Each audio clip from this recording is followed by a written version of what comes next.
Kakinada Jaggampeta MLA TTD పాలక మండలి సభ్యులు జ్యోతుల నెహ్రూ కామెంట్స్ కల్తీని ఈ వ్యవహారంలో ధర్మారెడ్డి సుబ్బారెడ్డి పులివెందుల ఎమ్మెల్యే వంటి దోషులను కూడా సిట్ శిక్షించాలి. ప్రసాదం నింద పరిహారం అని కొంతమంది అంటున్నారు. భక్తులు తిరగబడతారు. 1 లీటర్ పాలు లేకుండా 60 లక్షల లీటర్ల నెయ్యి సృష్టించారని సిట్ స్పష్టంగా చెప్పింది. సిట్ 30 మందిని దోషులుగా గుర్తించింది. 20 కోట్ల లడ్డూలు గత ప్రభుత్వం సరఫరా చేసింది. కల్తీ నెయ్యి దొంగలు సమర్థించుకుంటున్నారు. గత పాలకులు వ్యవస్థలను భ్రష్టు పట్టించి హిందూ మతాన్ని ద్వేషించారు. అభియోగాల మీద సిట్ వాస్తవాలు చెప్తే సిగ్గు లేకుండా మాట్లాడుతున్నారు. జగన్ ను ఎంతవరకు అనగదొక్కాలో వెంకటేశ్వర స్వామి అంతవరకు అనగదొక్కుతాడు. పులివెందుల ఎమ్మెల్యే నాకంటే జూనియర్.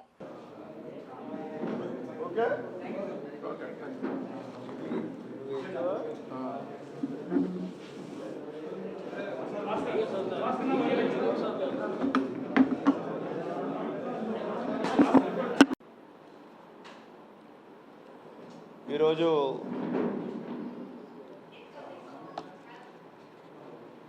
ప్రధానమైనటువంటి అంశం కానీ చర్చ కానీ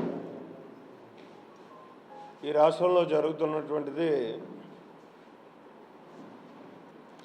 అతి పవిత్రమైనటువంటి కలియుగ దైవమైనటువంటి వెంకటేశ్వర స్వామి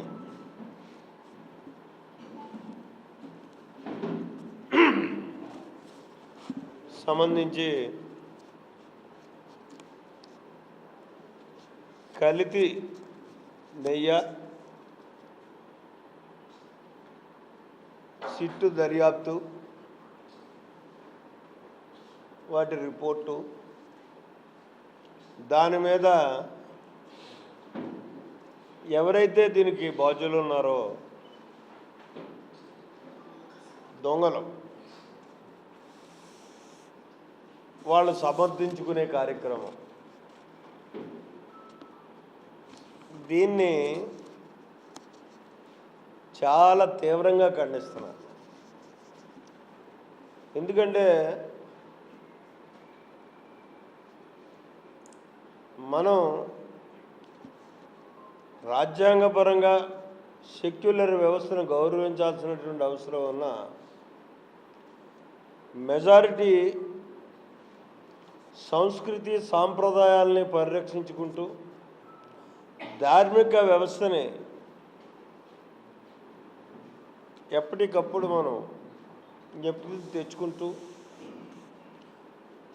మన హిందూ సాంప్రదాయాన్ని పరిరక్షించుకునేటటువంటి సంస్కృతిలో పెరిగినటువంటి వాళ్ళం ఎక్కువగా ఉంటాం.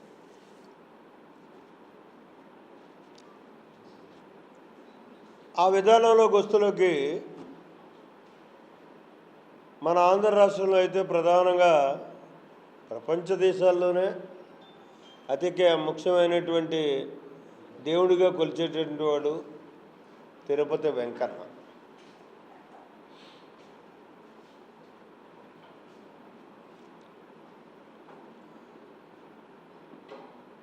అటువంటి అదే కాకుండా ఎంతో నమ్మకం కొలవడమే కాకుండా ఆయన దగ్గరికి వెళ్ళి ఒకసారి దర్శించుకుంటే మనకున్న కష్టాలన్నీ పోతాయి అనేటటువంటి ఒక నమ్మకం విశ్వాసం ప్రతి హిందువుకి ఉంటుంది. అటువంటి దాన్ని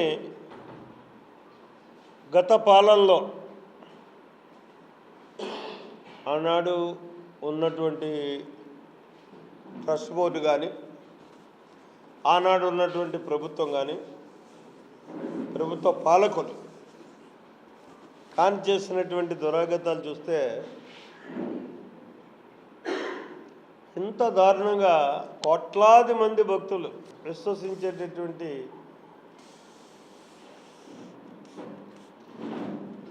ఒక వ్యవస్థను ఇంత దారుణంగా బస్సు పట్టించినటువంటి పరిస్థితి ఉందా అని చెప్పి ఆశ్చర్యం కలుగుతుంది. ఒకటి కాదు, ఇవాళ సిట్ ఏదైతే బహిర్గతం చేసిందో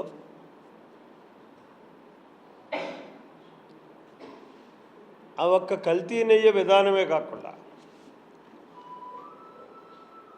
గతంలో ఎన్నో సంఘటనలు ఆ పాలకుల పాలన టైంలో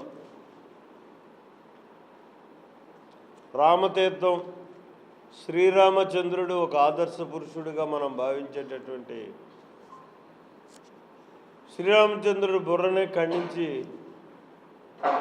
అది ఏమైందో అతీగతి లేనటువంటి పరిస్థితి. ఇలా చూసుకుంటే వందలాదిగా హిందూ మతాన్ని ద్వేషించేటటువంటి ఒక ప్రభుత్వంగా వ్యవహరించినటువంటి తీరు,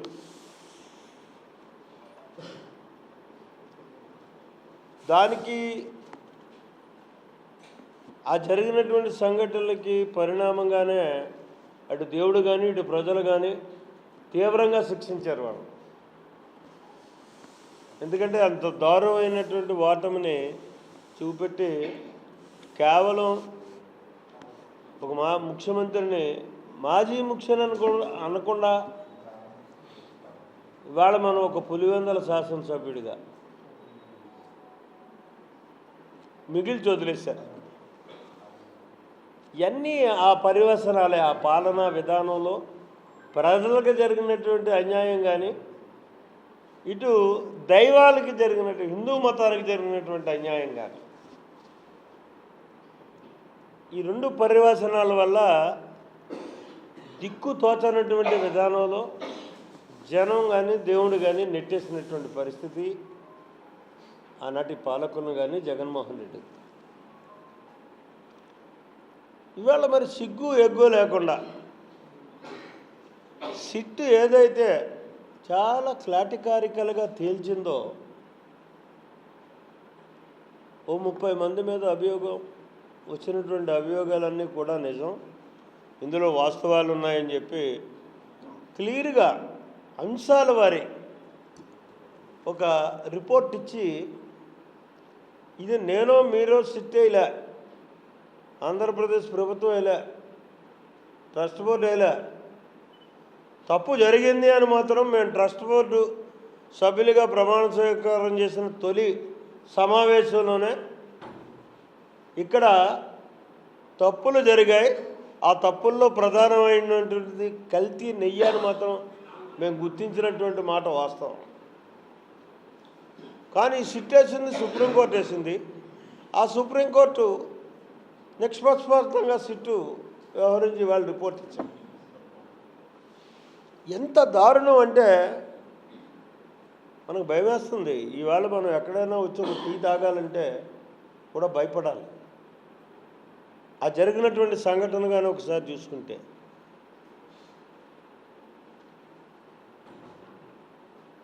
లక్ష 60 లక్షల లీటర్ల నెయ్యి సరఫరా చేస్తే ఆ ప్రభుత్వంలో 1 లీటర్ పాలు లేవండి. ఇది నేను చెప్పేది కాదు, సిట్టు చెప్పినటువంటి వాస్తవాలు, ల్యాబ్లో వచ్చినటువంటి రిపోర్ట్లు. అంత దారుణంగా పాలును కూడా కల్తీ చేస్తున్నారన్నదే. కల్తీ అంటే మనం ఏమనుకుంటాం, నీళ్ళు కలుపుతారనుకుంటాం. జనరల్గా మనం ఇక్కడ పాలు కొనుక్కుంటే నీళ్ళు కలుపుతారనుకుంటాం. నీళ్ళు కలిపేసేడు పాలు రుచిగా లేవని ఏదో బాధపడతాం. కానీ ఇప్పుడు మనందరం కూడా భయపడాల్సినటువంటి అవసరం ఉంది. ఒక పక్క భగవంతుడికి ప్రసాదంలో కల్తీ నెయ్యి అంటే పాలు లేనటువంటి నెయ్యిని తయారు చేసి సుమారు 20 కోట్ల లడ్డూల్ని వాళ్ళ పాలనా టైంలో భక్తులకు ఇచ్చినటువంటి పరిస్థితి. అందులో మనందరం కూడా ఉంటాం, మనం కూడా తినుంటాం ఆ విషయాన్ని. ఎలాగ మద్యం పేరు చెప్పి కల్తీ మద్యాన్ని నమ్మి ప్రజల ఆరోగ్యాలు పాడు చేశారు. ఇక్కడ భక్తుల దగ్గర కూడా ప్రసాదాన్ని కూడా కల్తీ చేసి అక్కడ కూడా మన ఆరోగ్యాలు పాడు చేసినటువంటి పరిస్థితి. ఇంత నికృష్టమైనటువంటి విధానంలో వ్యవహరించి ఇవాళ చెప్తారు, అబ్బాయి ఏమీ లేదు సిట్లో ఉన్నది. సిట్ అంతా కూడా తుస్మనిపించేసింది.